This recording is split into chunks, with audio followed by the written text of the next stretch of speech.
Ahmad Syarif bilang, mungkinkah kita bisa menjadi bagian dari solusi? Sebetulnya bukan harus mungkin Habib, bukan mungkin Habib, tapi harus.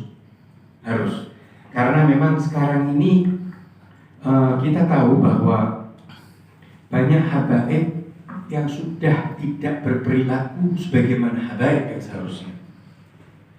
Bagaimana mungkin sekarang ini habaib mempunyai etikad yang sudah jelas jauh dari etikad kita orang.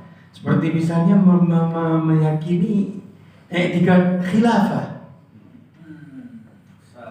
Ini sama sekali. Jadi mereka tetap mengatasnamakan habaib, pengikut aslaf, pengikut ajdad, tapi mereka mengikuti khilafah. Sementara khilafah itu tidak pernah muncul kecuali setelah adanya ISIS.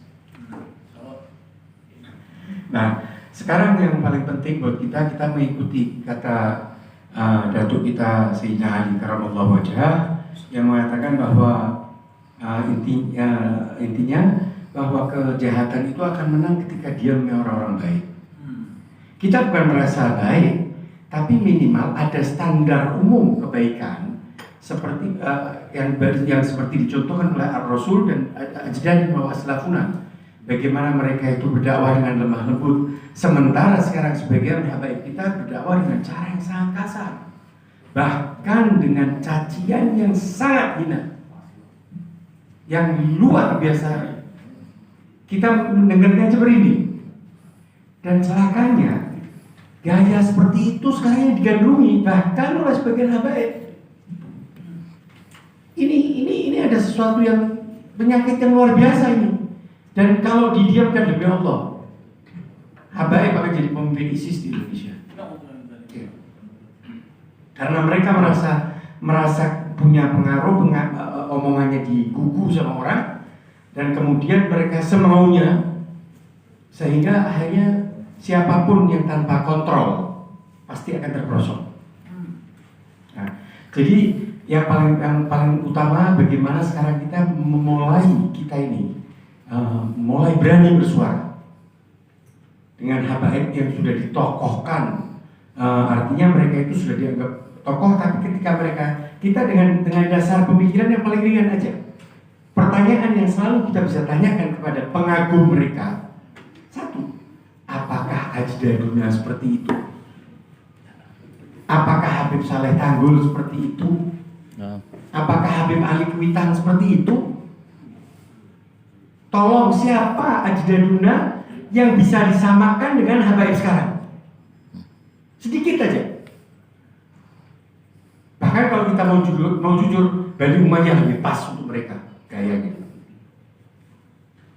Nah, jadi kita harus mulai berani bersuara. Karena saya yakin banyak habaib yang rasional, yang mereka ini sekarang tidak berani untuk mengucapkan. Kenapa? Karena tokoh ini kebetulan sudah didewakan, sudah dibesarkan sehingga seakan-akan menentang dia adalah kekufuran. Iya. Nah, inilah makanya kan ada bahwa yang paling penting kita ini harus berani berbicara dan mengajarkan kepada lingkungan kita untuk berani berbicara. Keluarga kita. Bahkan yang paling parah sekarang di syaraif. Di syaraif pun penekanan seperti itu luar biasa. Nggak ada yang pernah berani mengatakan si fulan ini salah. Lebih berat. Jadi kalau ketika mereka misalnya sudah disebutkan Habib fulan, sudah mereka nggak berani lagi mengatakan apapun. Nah, makanya sekarang harus kita biasakan bertanya kepada lingkungan kita ketika seorang ini ditonjolkan dengan gaya yang jauh dari as-salafuna. Satu pertanyaan, apakah ada as-salafuna seperti itu? Atau misalnya kita mengatakan Habib fulan ini yang kadang-kadang ngomong kasar, maki-maki, bisakah kita disebutkan bahwa akhlaknya mengikuti akhlak Rasul? Tidak mungkin. Nah, jadi intinya ketika kita harus mulai membiasakan kepada kita sendiri dan lingkungan kita untuk berani berbicara bahwa habaib yang seperti ini tidak mengikuti ajdadun. Mereka hanya mengklaim tapi tidak.